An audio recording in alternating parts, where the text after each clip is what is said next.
And welcome back. You're listening to CentralCoastRadio.com. Well, there is an absolutely amazing Australian film that is about to get released into cinemas and also for home theatre as well. It is called The Cost, and this is a stunningly amazing thriller that just absolutely blew me away. It is from director Matthew Holmes, who is joining us on the phone right now to chat all about this amazing film. So welcome to the program, Matthew. Hello, and thank you for having me. It's great to be here. No problem. Now, mate, The Cost is an amazing film, and it's one of those films that stays with you for a long time after you've sat down and watched it. Tell us a little bit about where the idea first came about for this film. Well, thank you very much for saying so. Really glad you enjoyed it. The film came about, I think I read a newspaper article many years ago about someone who, about a person who was being released early from prison after having murdered someone's daughter. And I remember reading that article and feeling a lot of, personal rage and also sympathy for the father of this daughter who was making a comment about it. And I just thought, man, what would happen if that father got hold of that guy, Yep. And I thought, hang on, that could make a really interesting film, like to actually see what would happen if someone followed through with that sense of revenge that people that have been in those situations must carry around. So really, that was the genesis of it. And when I was looking for another film to write, something that I could do at a relatively low budget, that was the idea that came in my head, and I really just fleshed it out from there.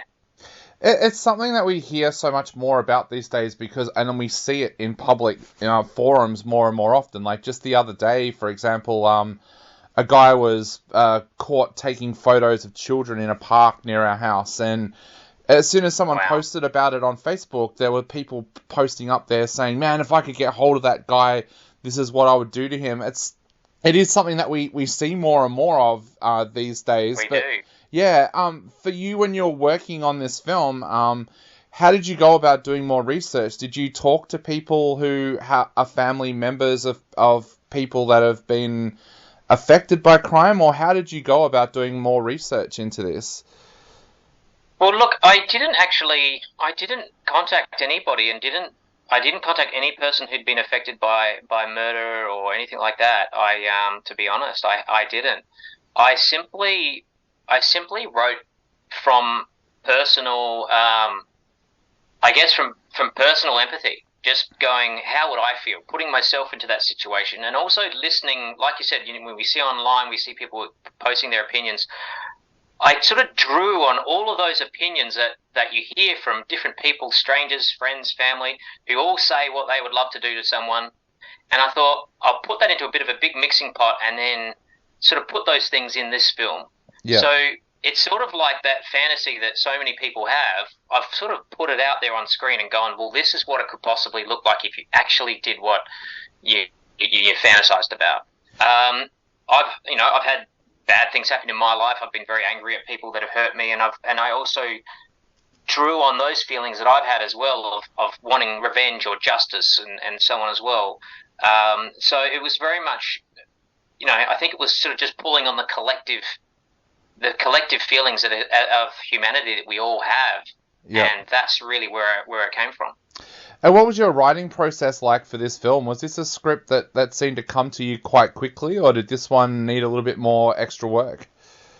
No, it came very quickly. I shared my idea with my co-writer, Greg Moss, and we co-write very well together, in that we kind of finish each other's sentences, and we sort of, our brains, we're like two halves of a brain. Yep. And it really was quite quick. We just, we just knew a few of our beats. We knew the ending we wanted. We knew the midpoint, and we knew what we wanted to say.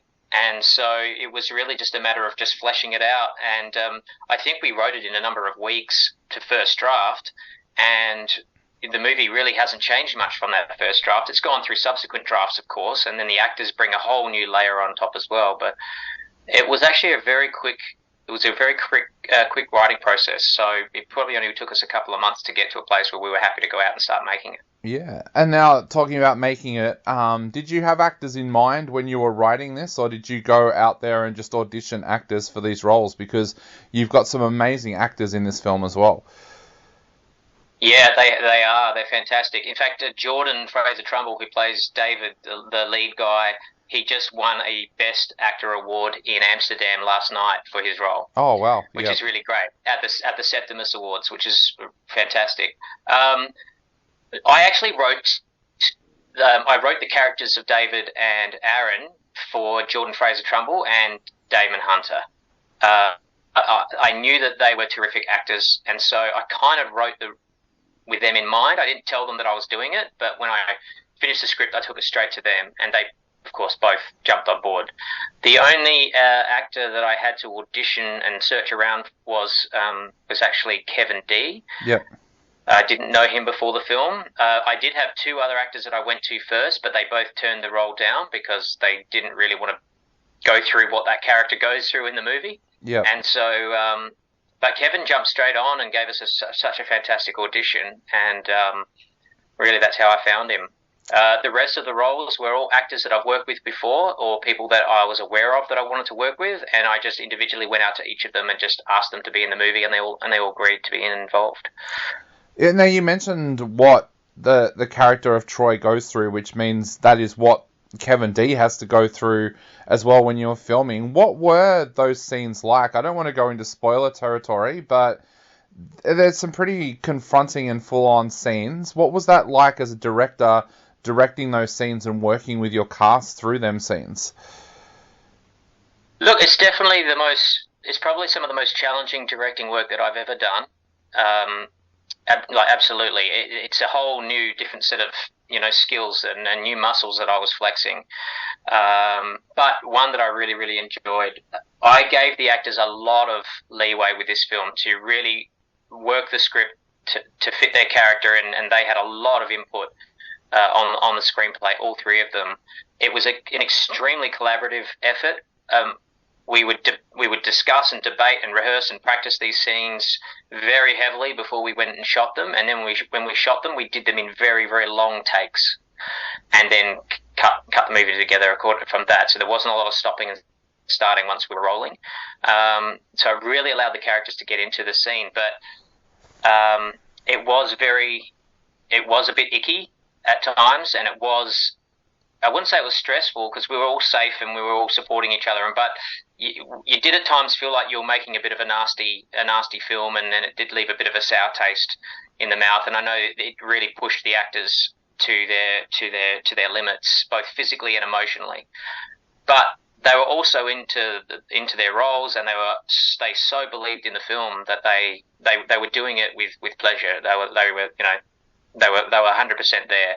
And to his credit, the physical, probably more than the other two actors, the physical demands that Kevin D had to go through, especially with the weather and him not wearing a lot of clothing and so on, being barefoot, he got pushed the most. But he's such a trooper that he never complained. Yeah. He just did the job and just knocked it out of the park. So I've been very, very blessed with this cast, both as professionals on set and, of course, the performances they gave.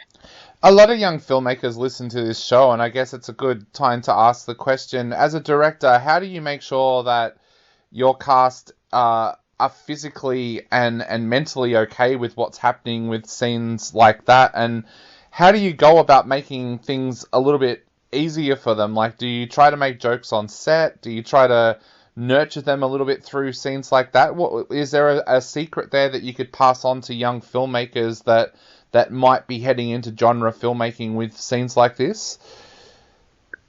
I would say that honest communication is extremely open. Is extremely important.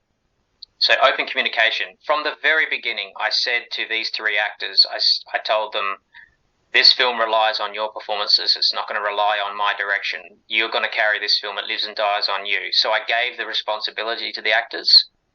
And I also told them up front how we were going to do it, how difficult it was going to be, how much it was going to demand of them, and what I expected of them.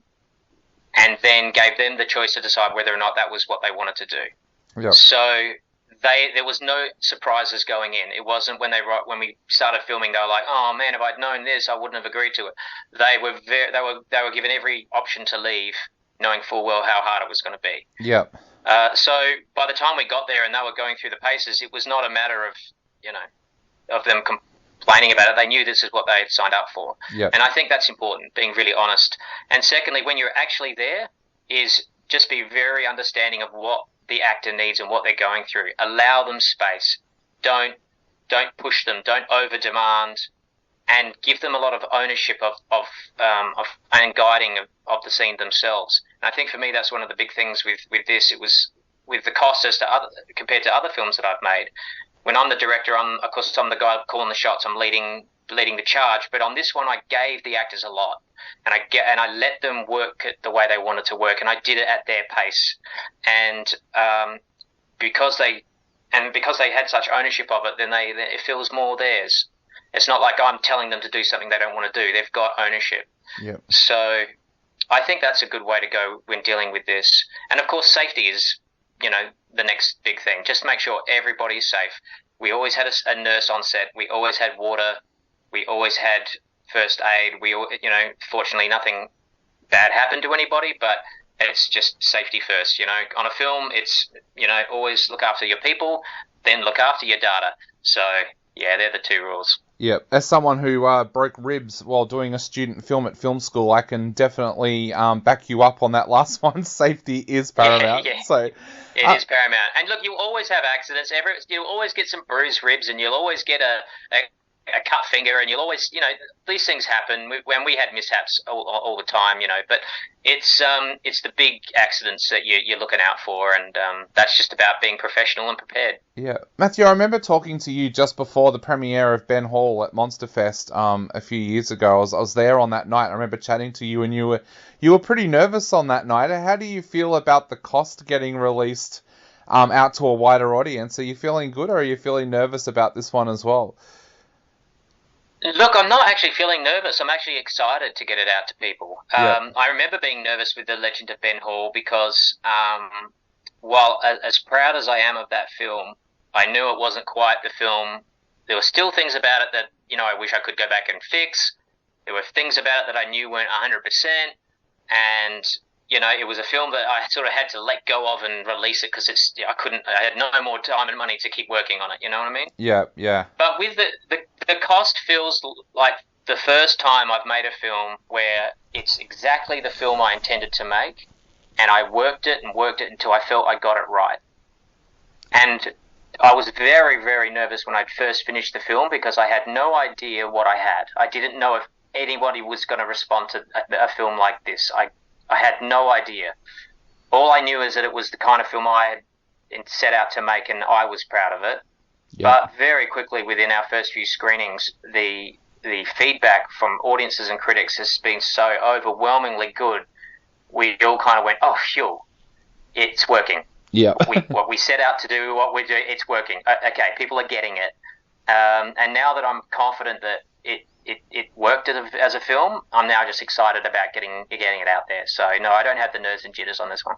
Definitely. Now, for all of our listeners out there, the cost has some special theatrical screenings from October the 5th to October the 18th, and we'll have all of those cinemas listed and those dates up on our website, so you'll be able to check that out. It is also coming to home entertainment on the 18th of October as well. So, Matthew, I guess to finish off, what would you like to say to people out there who are about to sit down and watch the cost, whether it be in cinema or at home? Well, look, I just want people to, well, first of all, thank them for supporting and watching Australian films. I mean, that's the most important thing. Anyone who goes out and supports an Aussie film is all right by me. And look, keep an open mind. And I hope that, there's more to this film than just, it wasn't intended to be a nasty film. It's not intended, even though it is violent and confronting and hard to watch at times. It's not there for anyone to get entertained over that kind of stuff. This is a movie that's designed to make you think, to make you feel, and I really hope it gets people talking. I want this to be a conversation starter, and I hope people discuss it around the coffee table for many hours after they've finished watching it.